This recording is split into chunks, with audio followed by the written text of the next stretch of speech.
इस क्वेश्चन में कहा गया है कि a block of 2 kilogram is suspended from the ceiling through a massless spring constant K equal to 100 newton per metre.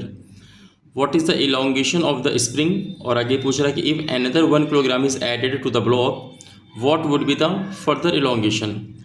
इस क्वेश्चन में आपको कैसे करना है कि मान लेते हैं हमारी सीलिंग है और इस सीलिंग में एक बार देखिए क्या हुआ कि स्प्रिंग का यूज़ किया गया है। तो आप जानते हैं कि स्ट्रिंग और स्प्रिंग के दोनों के हमारे हल्के से अलग अलग होते हैं। तो मान लेते हैं हमारी स्प्रिंग है और इसमें क्या है कि यहाँ पे 2 किलोग्राम का मास देखिए सस्पेंड हो रहा है। तो अभी मान लेते हैं कि ये हमारे एक इनिशियल कंडीशन है जिसमें हमारा कोई इलोंगेशन नहीं हुआ है ना। मैंने आपको डायग्राम नंबर ए दिखाया हुआ है जिसमें आपको बस ये स्प्रिंग है और ये इसमें एक ब्लॉक है। तो आप जानते हैं कि इस ब्लॉक का वेट कहाँ होगा, नीचे की तरफ लगेगा। कितना लगेगा, अगर मैं जी को सपोज 10 मैं मान के चल रहा हूँ। देखिए इस पूरी क्वेश्चन में आपको वैसे जी इसको 10 मीटर पर सेकेंड स्क्वायर ही लिया गया है, जब तक स्पेशली कोई ऐसा क्वेश्चन ना जिसमें हमारा जो कैलकुलेशन आसान होगा। अगर 9.8 लेकर के तो हम उसको फिर 9.8 ही हम कंसिडर करेंगे। अदरवाइज यहाँ पे 10 हम लेकर के चल रहे हैं तो आप देखेंगे इसका जो वेट होगा वो नीचे लगेगा। तो देखिए वेट के नीचे लगने की वजह से तब इसमें क्या आएगा, एक स्प्रिंग फोर्स जनरेट होगा बिकॉज इसमें एक्सटेंशन आ जाएगा। तो अभी मान लेते हैं कि जो क्वेश्चन पूछा गया कि अभी देखिए अगर 2 किलोग्राम का मास यहाँ पे सस्पेंड हुआ है तो एक्चुअल में जो सेकंड डायग्राम है ये आपका पहला केस बनेगा जिसमें हमारी स्प्रिंग क्या होगी, देखिए कुछ इलोंगेट हो जाएगी, है ना। अब स्प्रिंग हमारी इलोंगेट हो गई और क्योंकि आपको मालूम है कि इसका जो 2 किलोग्राम हमारा मास है इसका जो वेट होगा 20 न्यूटन देखिए नीचे लगेगा। अब क्वेश्चन ये आ रहा है कि यहाँ पे स्प्रिंग में फोर्स कितना जनरेट हुआ। तो आप जानते हैं कि जितना हमारा वेट होगा उतना ही स्प्रिंग में फोर्स भी जनरेट होगा बिकॉज ये पूरा सिस्टम क्या है, इक्विलिब्रियम में।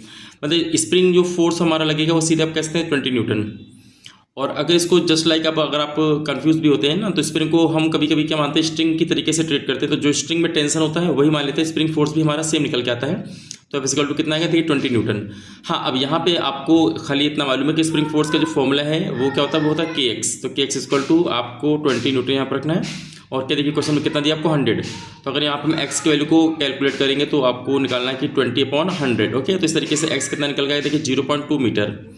मतलब यहाँ पे आप देखेंगे अगर हमारा केवल 2 kg का ब्लॉक सस्पेंड हो रहा है तो इसमें जो एक्सटेंशन होगा वो कितना होगा, देखिए 0.2 मीटर का हमारा एक्सटेंशन होगा। ये आपका देखिए पहला क्वेश्चन हो जाएगा। अब देखिए इसमें आगे बोल रहा है कि if another 1 kilogram is added, है ना। यहाँ पे बोल रहा है कि another 1 kilogram is added to the block what would be the further elongation.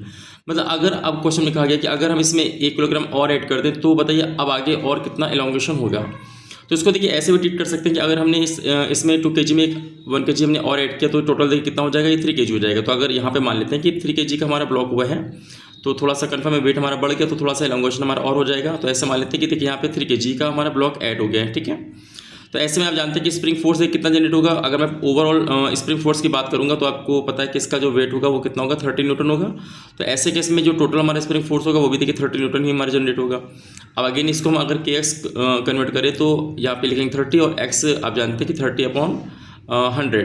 तो कुल मिला के x की देखिए वैल्यू कितनी आएगी, तो 0.3 मीटर होगा। यानी कि अगर हमारा ये ब्लॉक 3 kg का होता तो जो हमारी स्प्रिंग में पूरा का पूरा टोटल इलोंगेशन होता वो देखिए कितना होता है, वो 0.3 मीटर के आसपास होता है बिकॉज हमारा वेट कितना होगा 30 न्यूटन। लेकिन एक्चुअल में आपको मालूम है ये बोल रहा है क्वेश्चन में कि फर्दर कितना इलोंगेशन हुआ है, यानी कि जो पहले इलोंगेशन हुआ था उसके आगे देखिए और कितना होगा। तो आपको पता है कि पहले हमारा 0.2 तो ऑलरेडी हो चुका था, देखिए आंसर आया था। तो अगर 0.2 हमारा ऑलरेडी हो चुका था और टोटल हमारा कितना होना चाहिए 0.3, अगर 3 kg का ब्लॉक हैंग हो रहा है तो ऐसे में जो आगे का इलोंगेशन हुआ वो देखिए कितना हुआ, वो 0.1 मीटर, ठीक है। तो इस क्वेश्चन के देखिए 2 आंसर है हमारे। उस पहला में ये क्वेश्चन पूछा गया था what is the elongation of the spring. तो आपको सीधा आंसर क्या देना है कि 0.2 मीटर। फिर बोला अगर हमने अनदर 1 किलोग्राम अगर यहाँ पे ऐड किया है तो कह रहा है कि what would be the further elongation. तो इसका आंसर क्या होगा, देखिए 0.1 मीटर, ठीक है। और टोटल की बात अगर पूछा कि टोटल हमारा कितना होगा इलोंगेशन, तो आपको मालूम है कि टोटल में हमको क्या करना, तो टोटल हमारा हो जाएगा 0.3 मीटर।